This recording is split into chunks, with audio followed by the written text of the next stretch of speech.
Good afternoon, everyone, and welcome to Network 2020's discussion about ASEAN and its relations with the US in this election year. For those who are joining us for the first time, welcome. Network 2020 is a New York City-based nonprofit, and we provide access to leading thinkers and doers in international affairs for our audiences in New York and around the world. We aim to create more nuanced conversations about global affairs and really dig into some of the key events and topics that are shaping our world. So the Association of Southeast Asian Nations, or ASEAN, is a critical grouping in Washington's approach to the broader Indo-Pacific region. And ASEAN is a diverse grouping of 673 million people in fast-growing economies, and maintaining strong bilateral relations with the countries within ASEAN, as well as with the association itself, is an important piece of US policy. Yet the countries themselves, as well as the grouping, must navigate a changing geopolitical environment. So there is a lot to talk about. And with us today to help us understand how the countries of ASEAN are setting their own strategies are two terrific experts. So it is my great pleasure to welcome back to Network 2020 Ambassador Ted Osius. He is President and CEO of the US ASEAN Business Council. He also served as U.S. Ambassador to Vietnam and as Vice President for Government Affairs and Public Policy for Google Asia Pacific, among other roles. He is the author of the wonderful Nothing is Impossible, America's Reconciliation with Vietnam. Welcome back, Ambassador Osius. And I am also very pleased to welcome Dr. Koon Heng. Dr. Heng is Assistant Professor Emerita and former Director of the ASEAN Studies Initiative at American University's School of International Service.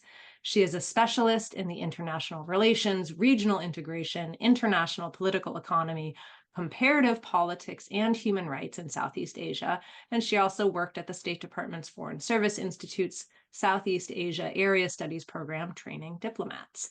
So welcome to both of you. It is a great pleasure to have you here. Professor Heng, I'd like to start with you. Could you set the stage for us? Kindly give us a primer on ASEAN. What are its achievements, its objectives, and limitations, importantly? And how has the association served as a diplomatic platform, not only for its nations, but also for the US and China? Thank you, Courtney. Thank you very much for inviting me to on this panel. So I will address, the questions posed to me. What is ASEAN? What is the ASEAN way and how it operates? But let me first quickly talk about the objectives and when it was founded. It was formed in 1967, the height of the Vietnam War, where the 5 non-communist ASEAN founding members, Indonesia, Malaysia, Thailand, Singapore, and the Philippines, they saw economic cooperation and raising incomes as the best antidote to defeat communist insurgencies in their own countries and in the area. And so from the beginning, ASEAN is not a military pact. It was formed for economic cooperation, and it is a regional political and economic grouping that seeks to be non-aligned and to maintain regional autonomy. And it is also, it is not an EU, it does not operate like the EU. EU is a supra-governmental organization in which member states cede sovereignty to the EU bureaucrats and the parliamentarians in order to conform to EU standards regulating all sectors. ASEAN, on the other hand, is an intergovernmental organization where powers of decision-making, policy implementation rest with each individual ASEAN member. When governing the 3 ASEAN communities, there is the ASEAN Political Security Community, there's the ASEAN Economic Community, and there's the ASEAN Social Cultural Community. So in effect, ASEAN's way of operational mode, it has to reconcile 10 different national positions on any given regional or global issue. So, and the secretariat that's based in Jakarta is very, very small. It coordinates activities of some 1,000 ASEAN meetings hosted by the sitting chair, and the chair rotates every year among the 10 members. And the secretary has no power to enforce compliance with decision made. So when we talk about the ASEAN way, that is how ASEAN operates. It's based on norms of upholding state sovereignty, adherence to non-intervention, peaceful resolution of conflict, and decision-making based on consultation and consensus. So this model has resulted in ASEAN moving at the pace of the slowest. They can't move if somebody objects to the issue that's been discussed, or not moving at all, as we see, and when there's no ASEAN consensus. And we saw that in 2021, when Cambodia was a chair, it was the first time that ASEAN did not release a joint statement because Cambodia objected to Vietnam's and Philippines' position on China's influence or intervention in the South China Sea. So then the third distinguishing difference between ASEAN and the EU is that, unlike the EU, which requires member states to embrace democracy and free market economies, there are no entry requirements in ASEAN except that you have to be located in Southeast Asia. So that means ASEAN today embraces the whole range of political systems, absolute monarchy in Brunei, a military dictatorship in Myanmar, communist regimes in Vietnam and Laos, and the semi-authoritarian rule in Cambodia, to democracy in Indonesia. It is unique in this sense. Now, and then quickly, achievement. There are two achievements, greatest achievements that ASEAN has achieved due to the way it operates. The first one is the creation of an enduring zone of peace. The EU has done it after, to avoid war again in Europe, and ASEAN does it, in its own unique way, where it requires, non-intervention in other countries' business, and it requires non-violent resolution and peaceful resolution to conflict, which means that there has been a peace and that no ASEAN countries have gone to war with one another ever since the organization was formed. And the other one, which isn't, I'm going to segue into Ambassador Osius' talk, is that ASEAN is now the world's 5th largest economy and has successfully attracted FDI international businesses, created one of the most robust supply chain in the world. And it is due in no small part to the promotion of American companies in ASEAN by the US-ASEAN Business Council. You've teed me up very well, Professor Heng. We didn't pay you to say that. No, you made my job very easy. First, I want to, not because she said nice things about the US-ASEAN Business Council, but because she's right, I want to emphasize a couple of points. One is, Professor Heng said the Secretariat isn't strong, doesn't have enforcement capabilities. And that's the way the ASEAN member states want it. They have designed it that way. But that doesn't mean it doesn't work. It's still, in its way, it works actually quite effectively. Professor Heng emphasized the zone of peace that ASEAN has created. That's because it has created a network of relationships. So when there is a problem, a border dispute, something like that, there is an extensive network of relationships created throughout the region. Even if they have these very different governing systems, they know each other and they work together. They know whom to call to resolve problems. That's why there is that zone of peace, which is really why ASEAN was set up in the first place. But Professor Heng also alluded to its economic importance, and let me dig in on that for a moment. Yes, it's the 5th largest economy on the planet. It's actually pretty soon it's going to be collectively the 4th largest economy on the planet, and it is fast growing. I think the data shows that for the next 30 years, ASEAN and India will be the centers of global growth, kind of the way China was for the last 30 years. Growth for the globe is going to come from Southeast Asia and from India for the next 30 years. And so that is why I think American companies are interested in the opportunities for that growth. So US-ASEAN Business Council supports about 175, 180 companies, from big ones to small ones, collectively worth $7 trillion, all engaged in ASEAN. And one of our great advantages is American companies have already been investing in ASEAN for a long time and to very high levels. So there is more U.S. direct investment in Southeast Asia than there is in China, Japan, Korea, Taiwan, and India combined. That we've been there for a long time. We're deeply engaged. Our companies are deeply engaged, and what that has led to, because all of that investment has led to very robust trade arrangements. So $508 billion going back and forth between the United States and Southeast Asia every year. The digital economy is growing very fast. It's expected to reach about $1 trillion by 2030, fastest growing digital economy on the planet. Huge number of chips are exported from ASEAN to the United States, 30 billion last year. And a lot of that is centered in Malaysia, Philippines, Vietnam, and I think there's a real digging in going on right now, because a lot of companies have concluded they're overexposed in China. They want to diversify. So what's an appropriate business strategy? Well, often it's stay in China, but add China +1, and that might be an ASEAN country. It often is an ASEAN country, or China +2. Maybe they want to also invest in India, but they want to be in ASEAN as well. So bottom line is there's the importance of ASEAN to the American economy has never been greater than it is today. And I think given the amount of tension there is in the region, especially tension between the United States and China, ASEAN is going to become only more important to the United States.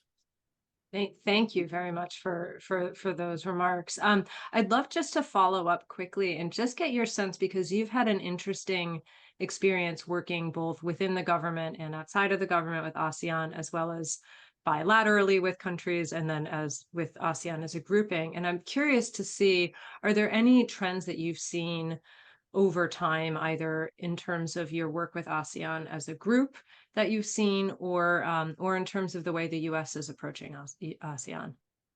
Well, we, the United States, tend to index towards the individual countries. And why? Well, they're big and important. I mean, Indonesia is almost 300 million people. Philippines is 110 million people. Vietnam is 100 million. These are important markets, important countries in their own right. And our companies, I would say, lean in the same direction. They tend to focus on individual countries before they focus on the grouping. But the truth is we can do both. The ASEANs do both. They deal with each other as ASEAN member states within the region. Other countries deal with ASEAN on the multilateral level, and they deal with individual countries. We can do both. So we're the U.S. ASEAN Business Council. We don't spend a huge amount of time at the ASEAN Secretariat, but we don't ignore it either. There are all kinds of ways in which the ASEAN Secretariat brings the nations together for important purposes. For example, I think the rules of the road in the digital economy are largely going to be written in ASEAN. And they're written in ASEAN because ASEAN is creating a digital economic framework agreement that will then be transported to RCEP, which is the largest trading arrangement on the planet, to the CPTPP, to ultimately probably to the WTO. We're not the only ones in town now, the United States and Europe, in terms of setting the rules of trade. Parts of the world like ASEAN are very significant in making decisions that will affect us in the long run. Thank you for that. Dr. Heng, I'd like to turn back to you. As you mentioned, ASEAN's partnership predates the current difficult geopolitical dynamic between China and the US. Yet the countries themselves, we've been talking a lot about the grouping, but then also the individual countries must navigate their individual bilateral relationships along with a neutral stance as a group in its foreign relations. So how do you see this diverse partnership of countries navigating this particular geopolitical landscape? Yeah, I will go back to a question you posed earlier on about how ASEAN serves as a diplomatic platform in the region. And ASEAN sees itself as an honest broker, serving as a neutral diplomatic platform for US, China, and all the other major powers to engage with the region. However, US-China rivalry has fractured ASEAN centrality and ASEAN unity. So what has happened is that in the now we can discern three ASEAN groups along the spectrum of pro-US and pro-China member states. The first group are the ones closest to China: Laos, Cambodia, Vietnam. Laos and Cambodia are the most economically dependent on China, and Myanmar, the military junta, will likely collapse without Chinese purchase of its oil and also military support that it gives Myanmar. So these, especially Laos and Cambodia, are now seen as proxy states for ASEAN, in ASEAN, and China can upturn, can interfere with ASEAN decisions based on the votes cast by Laos and Cambodia. And the Philippines is the closest to the US, especially the recent strengthening of the defense cooperation with China's intrusion into the into a resupply of the Filipino naval outpost in the Second Thomas Shoal, and also denied access to the Scarborough shoals. So that is and then in the middle you've got these countries in the middle.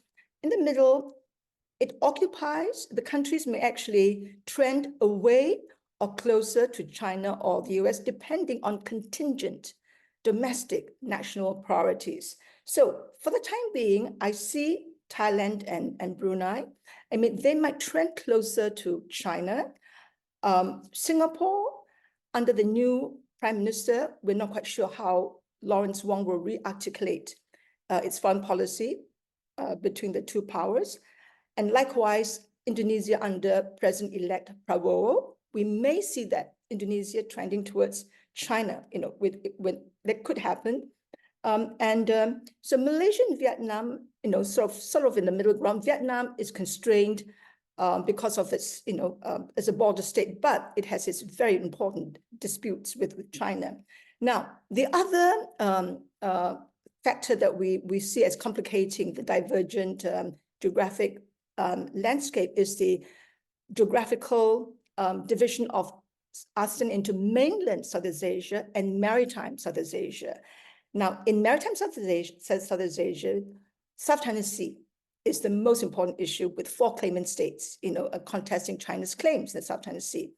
And then in mainland Southeast Asia, all these states are, the Mekong River runs through the states. And again, China poses the top economic and security political challenge, with China's ability to control the flow of river, the flow of water, with the dams that it controls in upper reaches. And so you've got that, you've got this the other complication of the geopolitical landscape by the into the Mekong versus the South China Sea. Then we have so given that the ASEAN policies are determined by the domestic priorities of the 10 member states, and given the divergence in policy preferences and priorities of each country, the common ASEAN position, that we read in the ASEAN statements, I feel that they're at best performative rather than substantive, because it's so difficult, to get real substantive outcomes from these ASEAN summits meetings. And so, this go back to something that Ambassador Osius has said, that because of the complexity of working with ASEAN and navigating, the differences among ASEAN countries, the ASEAN partners have to engage with ASEAN at 3 levels. Ambassador Osius talked about how, the focus is on the individual country before going to the grouping. So there are 3 levels. The first was the multilateral, and US uses all 3. Multilateral doesn't work, as it needs to be supplemented by unilateral. So you're looking at the US going to other like-minded partners to deal with challenges posed by China. The Quad, bringing in India and Japan and Australia, and then AUKUS, bringing the UK as well. So then you've got, so that there's multilateral, unilateral, and bilateral. So the starting point absolutely is bilateral. You've got to work bilaterally to understand really well what are the changing, shifting domestic landscape before you can have an effective ASEAN policy. And maybe I could Terrific. No, yeah, build on please. Mhm. just build on what Professor Heng has said. If you look at kind of the Venn diagram of arrangements in the Indo-Pacific, ASEAN is at the center, and people talk about ASEAN centrality. That's actually kind of a it's lost its meaning in some ways, but it is, as she said, an honest broker. It's the platform. It's the place where you can convene the great powers. So when ASEAN hosts the East Asian Summit, the United States is there, and Korea and Japan, and the key players are all there. So it serves a very critical diplomatic function. I agree with Professor Heng's characterization of the spectrum, but I would only add that Vietnam seems to have been moving towards the Philippines end of the spectrum because of concerns about Chinese behavior, both in the maritime domain and in the mainland domain. Concerns about what China's been doing in the South China Sea, and concerns about what's happening on the Mekong. That's very much affected by what happens in the upstream countries, starting with China, where more than half the water of the Mekong comes from China. And on these minilaterals, she's exactly right. These are given that you don't have one overarching structure in the region, you have multiple. And the recent structure that's been added to the list that Professor Heng provided is a trilateral involving Japan, Philippines, and the United States. And that's really interesting if you think about it, because Japanese interests and American interests in the in Southeast Asia align almost perfectly. Japan is our ally, with us, has provided stability and peace in the region for 75, 80 years. And now you have a situation in that trilateral with the Philippines, where the Japanese investment in infrastructure is meeting Philippine needs. Our investment in security is helping to address the Philippines' needs, and we're doing this together. So Japan and the United States are recognizing that economic security and national security are two sides of the same coin, and we're bringing those streams of action together in that multilateral. And then I would just add that right now there have been surveys that have been widely touted suggesting that ASEAN countries, if forced to choose, might choose China over the United States. And that's gotten headlines, and there's been sort of an alarmist attention paid to that. I would note what's going on right now. It's very controversial in the United States that we are investing so much in the Israel-Hamas conflict. Well, that's also controversial in the largest Muslim majority nation on the planet, Indonesia, or in Malaysia, which also is a Muslim majority nation, where America's role in the Middle East is very controversial. Not a huge surprise. The truth is, countries do not want to be forced to choose wherever they are on the spectrum. They want agency. They want to be able to decide their own futures, and don't want to be forced by the great powers to choose. They want to work with everybody. And a lot of the ASEAN follow the kind of dictum: if the elephants are fighting, well, the grass gets trampled, and the ASEAN states are the grass. They don't want to get trampled. They also don't, if the elephants are making love, the grass gets trampled too. So they don't really want a G2. They like some competition between the United States and China. They just don't want it to get out of hand. Thank you. Thank you so much for that. I wanted to mention one point, because the Mekong River came up a couple of times, and I just want to point out, for those who might be interested in that, the Stimson Center actually has a really wonderful interactive map of just water flows on the Mekong for anyone who really wants to geek out on that information. And Ambassador Osius, I'd love to follow up, because you're alluding to something that we keep hearing time and again, which is that this idea of choosing is one that is really just a false structure. It's a false rubric that doesn't exist. And increasingly, we're seeing a world that, we've heard the term anything from fuzzy bifurcation to polyamorous. And so the political relationships are different than the economic relationships. And I'd love for you to just dig into a little bit what that looks like on the economic side. How are countries trying to not get trampled either way within the economic realm? Well, first on the Mekong, let me just add one thought, and that is there's a wonderful book out, Last Days of the Mighty Mekong, written by Brian Eiler of the Stimson Center, that explores that very in great depth and very effectively. That's a big challenge for 250 million people who depend on the Mekong for their survival. But then on the fracturing, let me focus on one piece of it, and that's the internet, because the internet is driving a lot of our economies. It's, having a truly fractured internet doesn't seem to me to be in anyone's interest. But having, one internet where countries absolutely control the content that their citizens see, and other parts of the internet where everyone has access to information, that's not a great arrangement. Having a free and open internet, which is what the United States tends to push for, is beneficial. It's beneficial to the globe, and it's beneficial to international relations. It makes a big difference economically to all the countries that depend on the internet as a kind of lifeline for their prosperity. So that's one of the places where the competition is playing out.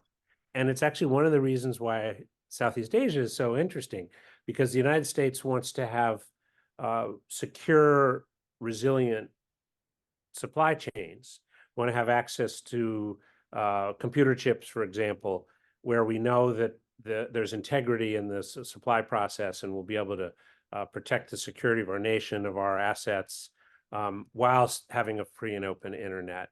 That's very important. And that's part of the reason that you see more investment flowing into ASEAN. There are other ways in which the region worries about two very, very different approaches to growth, because the nations of ASEAN are focused on growth. They're focused on economic growth. And they worry that if we have a trade war between the United States and China, who's going to benefit? That will be the grass getting trampled. Right. And so I look at it through the economic prism. Obviously, there are security implications if the competition gets out of hand, but I would say very profound economic implications for everybody. All right, thank you. And for those listening, if you would like to ask a question, I will get to questions momentarily. I just want to get in a few more. But if you have a question, please feel free to put it in the Q&A box, and we'll try to get to them during the Q&A session. Dr. Heng, having had a taste of both the Biden and the Trump administration, what do you think ASEAN should be prepared for in the coming U.S. election? Thank you. So let me just go back to Ambassador Osius' comment about, for the first time, the survey shows that more, if ASEAN to force to choose, China now has advantage over the US, the first time ever. However, and at the same time, we have to be aware also that the level of trust towards China is much lower, than the level of trust shown to the US. ASEAN countries on the whole, they trust US more for upholding the rule of law and the norms of free trade better than they trust China. So that is important, a factor to look at. Now, so going to Biden and Trump. So when Biden took over from Trump in 2021, there was a slight uptick in the level of confidence, towards the US. But that has since been dissipated, as Ambassador Osius says. The Hamas war, because 40% of the population in ASEAN are Muslims, and also so there's one that is the Hamas, and then the Israel war and America's support for Israel, and the second one is economic. Is that there is really ASEAN don't see an alternative to the TPP that would have enabled qualifying ASEAN members access to the American market and a high quality free trade, multilateral free trade arrangement. IPEF is seen to be a very poor substitute because it does not allow access to the American market. Now, by contrast, China is ASEAN's #1 trade partner. ASEAN derives benefits from the China-ASEAN Free Trade Agreement, and also, of course, the BRI investments that is available to ASEAN. So now, so under Biden, if Biden wins the elections, I don't see that decline as being stopped. I see that it will, because there's no economic alternative from the US. They're looking for an economic alternative. There's none there. And Hamas, the war industry may drag on. So, but having said that, the return of Trump holds even less appeal for ASEAN. Mega on steroids. What will this mean? Protectionist policies, the unpredictability of Trump. And so that Trump's presidency will, I feel, give more opportunities and more space for China to become the dominant power in Southeast Asia. I'll just quickly end on a more positive point. 3 points to make. So there are 3 areas, and Ambassador Osius have alluded to one of them already, or 2 of them. So there are 3 areas where ASEAN wants the US to work constructively and to achieve its objectives. The first one is for the US to help transform ASEAN's transformation into a regional digital economy, through the digital economic framework, and that will guarantee employment and growth because of the young population and the importance of digitalization in the region. And this is where there's this contest between the US and ASEAN and China with the different rules governing digital protocol, and that's something that has to be worked out. Then secondly, climate change, and that's where the US and ASEAN and China can work more comfortably. Climate change, and again, that's something that ASEAN really wants, transitioning to a green economy. And the third area is a new area, the rapid and expanding rise of cyber scam centers. So this is something that's been identified for the first time by the survey, that it's become a key issue because this is a report that's been released by USIP on transnational crime in Southeast Asia, where it says that there are as many as 300,000 victims who have been scammed, forced into illegal activities in the centers to operate online scamming and fraud operations to facilitate financial crimes. And most of the compounds are in Myanmar and Laos and Cambodia. And the report says that in the income or the funds stolen by the criminal syndicates in the Mekong countries, it mounts up to $44 billion, which is 40% of the combined formal GDP of Laos, Cambodia, and Myanmar. It's huge. And scam victims the majority have so far been in China, but they're increasing victims in the US now.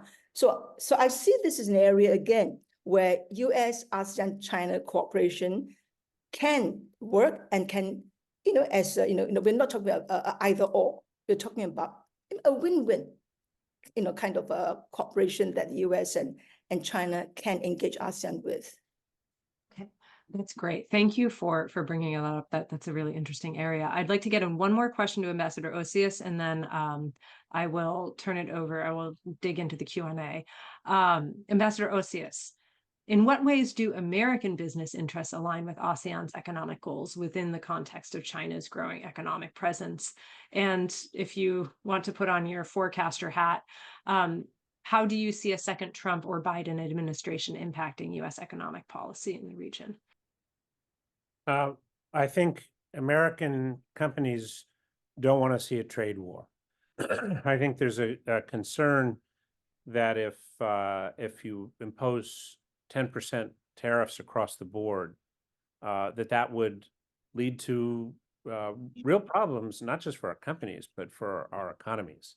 And you only have to look, there's an historic precedent when in the 1930s, there were very high tariffs placed on and any imports into the United States, led to a trade war, and led to, contributed to World War II, what happened in the middle of the last century. The Biden administration has paid a lot of attention to ASEAN. I think there are only, out of 6 countries that both the president and vice president have visited, 2 were ASEAN countries, Vietnam and Indonesia. And that's taking into account the time that nobody was traveling during the pandemic. The IPEF, though, as the Indo-Pacific Economic Framework, as Professor Heng said, is not a great substitute for a free trade agreement that gives market access. It does have pillars that are of real interest to our companies. The pillars, they call them pillars, they're really sectors or areas where agreement is needed. Supply chain resilience, the green energy transition, and tax and anti-corruption. And those are actually being implemented already. So there's a lot of investment going into the green infrastructure as a result of the IPEF pillar that's been completed on the green energy transition, and a lot of work being done in the Indo-Pacific on strengthening the resilience of supply chains. So that's good news. I think there are plenty of people in ASEAN who aren't particularly troubled by the idea of Trump 2.0, because he's seen as a tough guy. He's seen as someone who stands up to China. But then they also look at the Biden administration, which has been also pretty tough, especially in imposing tariffs on key Chinese goods. So I don't think there's a uniform view across ASEAN, just as there isn't a uniform view across U.S. companies about which is the better scenario in November. But business likes stability, predictability. That matters in the business context. And the Biden administration, we kind of know where it's going. It's pretty predictable. I wish they had a stronger trade policy, but our politics don't allow that at the moment. There's been a reversal of U.S. trade politics, so that you don't have a whole lot of Republicans arguing for free trade. That used to be the party that argued for free trade, and then you have a lot of Democrats who voice their concerns about inequality, environment, and labor. The aspects of trade that are troubling. And so until we can get our act together, we're not going to be taking full advantage of the opportunities that exist for us in the Indo-Pacific. Thank you both. We have a lot of good questions coming in the Q&A box, so I will direct them. Please feel free to chime in if you have something to add. You've been doing a great job of doing that already, which is wonderful. Dr. Heng, I'll start with you. We actually have a couple of questions that I will combine. We have someone who wants to know about Cambodia's long political crisis over the past almost 2 decades and what ASEAN's role is in that conflict, as well as what ASEAN's role is in the situation in Myanmar right now, and what impact it might have if Myanmar has a civil war. And so what would ASEAN's role be in trying to mitigate those crises? Okay, when we talk about Cambodia's political conflict, do you mean the Vietnam occupation on Cambodia? That was before Cambodia joined ASEAN. So before Cambodia joined ASEAN, ASEAN was instrumental in putting together the UN deal, to settle the conflict. But now that Cambodia is a member of ASEAN, and under the increasing authoritarian rule on Hun Sen, who is now, Main's son, Hun Manet, the prime minister, ASEAN can't, do much, because of its because Cambodia is not a member country. And so I don't see, you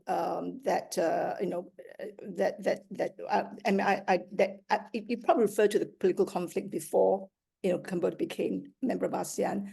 But today there isn't really any political conflict in Cambodia, except, it's just erosion, huge erosion of civil liberties and rights in Cambodia. And for Myanmar, ASEAN has this 5-point ASEAN consensus that say, okay, they want the military junta to talk to the to the previous Aung San Suu Kyi, they want some kind of a return to democratic rule, but there's nothing ASEAN can do to force a junta. The only power that can really effect change in Myanmar is China. I see that without China's intervention, and China has been showing the reason why the insurgents in the northern states have been able to gain some inroads because China was very angry with the junta support the scam centers that have been scamming victims in China. And so they did not intervene when the insurgents took over some of the strongholds where the previous stronghold was scam centers. So, it's us basically, given the ASEAN way of non-interference, it's major powers, they have got to figure out how to deal with it. Yeah. Could I jump in a little bit on Myanmar? Mm. Yeah, I agree that China has the most influence when it comes to Myanmar. But I would point out that two ASEAN nations that I think also have significant influence. One is Indonesia. Indonesia is able to demonstrate what happens when you make a transition from a military-led country to a democracy. And the Indonesian military essentially went back to the barracks, got out of day-to-day politics, and still has an important role in society, is still respected, still has access to resources. So the Indonesians have been able to show that to the military government in Myanmar. You could go back to the barracks and you could still have access to resources. You could still be a respected institution in your country. You don't have to give up everything. And really, you need to have that discussion for there to be an off-ramp for the military junta. The other country that I think has an influence is Thailand. Long, porous border with Myanmar.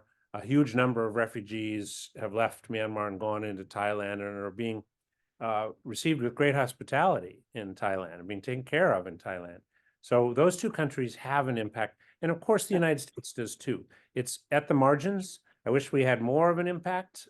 I've argued that we should have a special envoy who's really focused on Myanmar. That's actually hard to do in our political context because getting special envoys confirmed by the Senate is very difficult right now. But we need to plan for a post-junta future. That means we need to invest in the young people of Myanmar who will create the leadership of the future.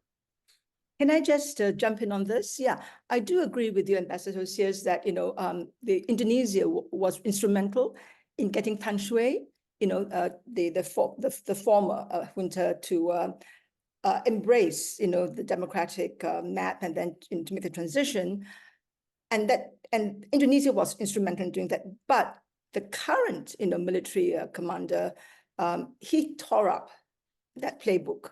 He's not interested, in what Indonesia has offered them, and so we don't know, whether the military would go back again, to making to working with the democratic forces. Yeah, so this is something That's fair. That's fair, Yeah. but the junta only controls about half the country's territory at this point. So something's got to give, and the Indonesians are at least able to point to a potential transformation in the future. And Thailand's role, under the new prime minister, it's working better because Thailand allows insurgents to go over the border and give them sanctuary. Because before that, if they're not given sanctuaries, they will not have any, foothold, to carry. It's not a well-kept secret. That's right. Right. Yes. Well, this is actually a good segue. I was going to ask a different question first, but I'm going to flip them. Dr. Heng, would you mind talking about the recent elections in Philippines and Indonesia and what their implications are on the geopolitics of the region? Philippines, Marcos, or Singapore, Lawrence Wong? Oh, Philippines, Philippines, of course. Lawrence Wong is just an appointed successor. Yeah, under Marcos Jr., absolutely, it's a U-turn, from the pro-China policies under Duterte, where Duterte basically didn't do, although Duterte did in the end, put his foot down on sovereignty over the Second Thomas Show, and he was speaking out. So Marcos Jr. Bongbong has made it possible now for this trilateral, trilateral arrangement between U.S. and Japan and Philippines. To build up that the defense or cooperation agreement that the Philippines has with the U.S. But so I think Philippines will dig in, and then you see what's happening now. This very interesting recent controversy over the allegation that the recently resigned commander of the West Philippines Command, the Chinese embassy alleged that they have an agreement with China whereby the Philippines will notify the Chinese 2 days in advance if they want to resupply the garrison in Second Thomas Shoal. And also there should be it would be one Chinese Coast Guard, one Chinese militia boat or fishing boat, likewise one Philippine and one 2 ships. So they said basically that you've got to notify us and get our permission to resupply. And Marcos says we're going to investigate this. There's investigation going on now. But I think Marcos is going to just dig in and say, no, we are going to uphold, the Philippine sovereignty. And the other thing that has become very, very, very concerning is that a couple of weeks ago, they unilaterally declared the imposition of Chinese law within its 9-dash line. So in other words, they say if we can detain any foreign nationals in our 9-dash line. So they say, and then this detention will start on June the 15th. So any Filipino fishermen going to the Scarborough Shoals, the traditional fishing ground to fish, Chinese say, we will detain you. Yeah. So this is what we call the Chinese way of, the gray zone conflict where they use lawfare and their own domestic law, which will implement the South China Sea. So this is going to be very, very challenging, for the Philippines, and will it then provoke some kind of conflict? And then Prabowo's first visit, as president-elect was to China, right?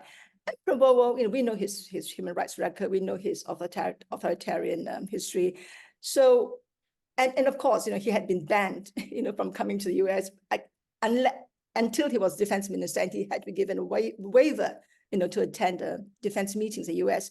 So I can see Prabowo, maybe, I don't know, it's hard, but given his past record, he might trend closer towards China. All right, thank you. Can I jump in on that one? Absolutely. Both the Philippines and in Indonesia, those who won very decisively. Marcos won by a big margin. Prabowo won by a big margin. So that's important to know. They've got the support of their populations, and people are in office for a while, and support sometimes ebbs.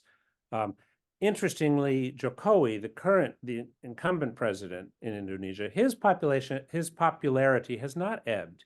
He's still immensely popular. He's 80%, 90%, very high levels of popularity.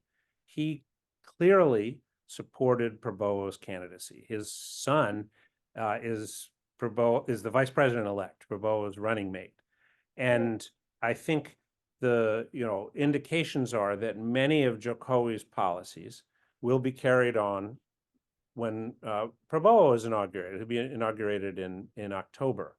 It's still it'll be very interesting to think what role will Jokowi play. He's still young.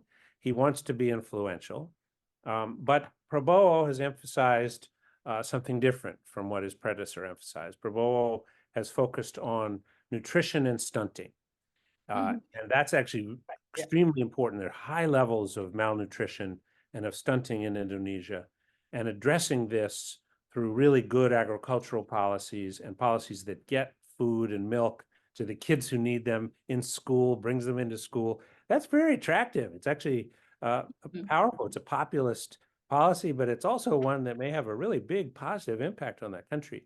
And I would just argue in terms of where Prabowo would lead. Well, he studied in the United States. I think he's very open to a really strong, good relationship with the United States. As defense minister, he advocated for interoperability between the U.S. military and the Indonesian military.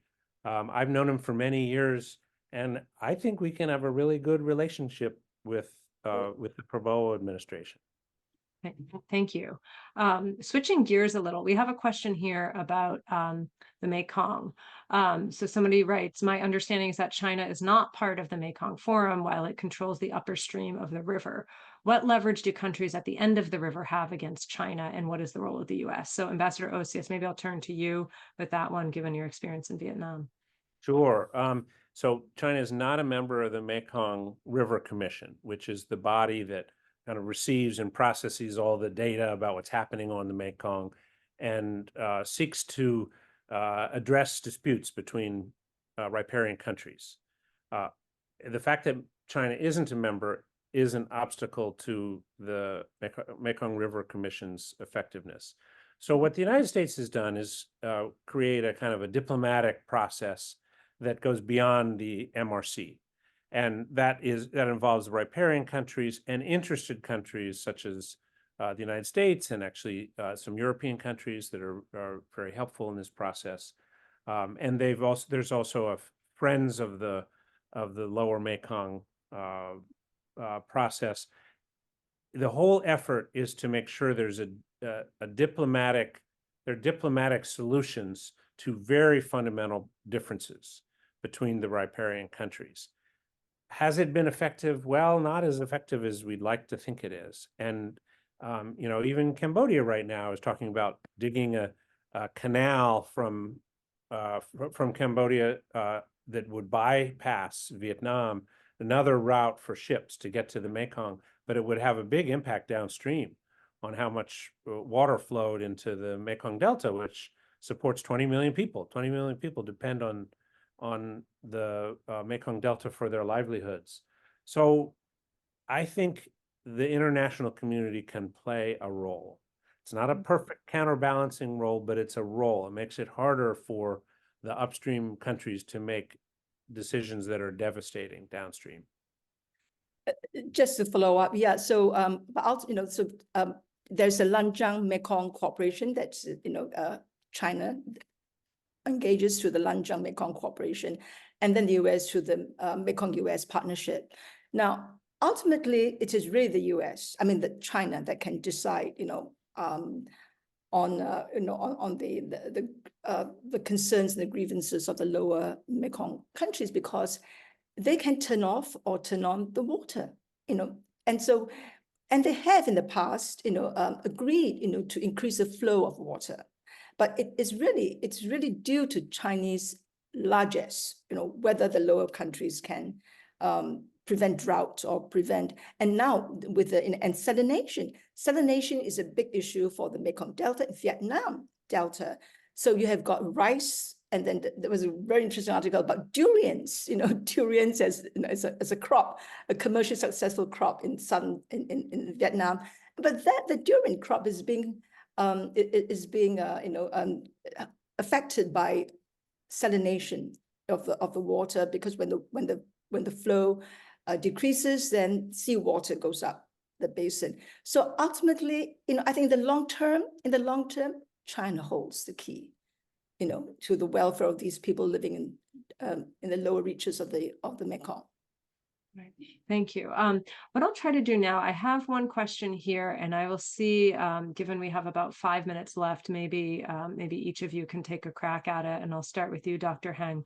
So the questioner asks, how effective do you consider the current US strategy of, quote, forcing Southeast Asian countries to choose their diplomatic stance between China and the US, especially since many of those countries don't want to be forced to choose? So we talked a little bit about this before. So I'd like to hear your thoughts on, would you agree, are they being forced to choose? Is that sort of what you see as the US policy? And if not, or even if so, what would you recommend switching in order to continue a policy that is stable and effective within the region? So Dr. Heng, we'll start with you, and then turn to you, Ambassador. No, I don't think it is true that US is forcing ASEAN countries to choose. No, absolutely not. You hear in every foreign, in every announcement come from the US, we don't force you to choose. We do not want you to, to choose, but you have to decide, what you can get from us, and this is what we can offer you. So really, I don't think this is a loose proposition. ASEAN countries are playing the game. They know what the US can give them: security, more than anything else, security goods, and then economic. The presence of the US companies, they do a lot of they push growth, and especially with digitalization and clean energy and and other issues. So US remains important, and then they can get from China what they can't get from the US. So in a way, ASEAN plays both sides. ASEAN is, as investors also says, an agent.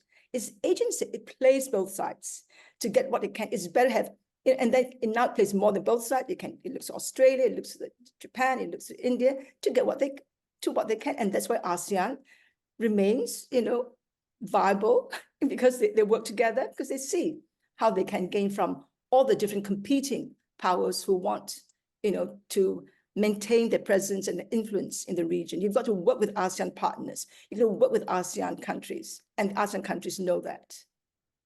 It would probably be more interesting if Professor Heng and I were arguing, but we're not. We're actually, I agree very much with her assessment. The United States is not forcing countries to choose. I think the approach of the United States is make sure ASEAN countries have the freedom to make strategic choices. None of those countries want to be vassal states of China. They want to benefit from China's prosperity. Their supply chains are often quite integrated.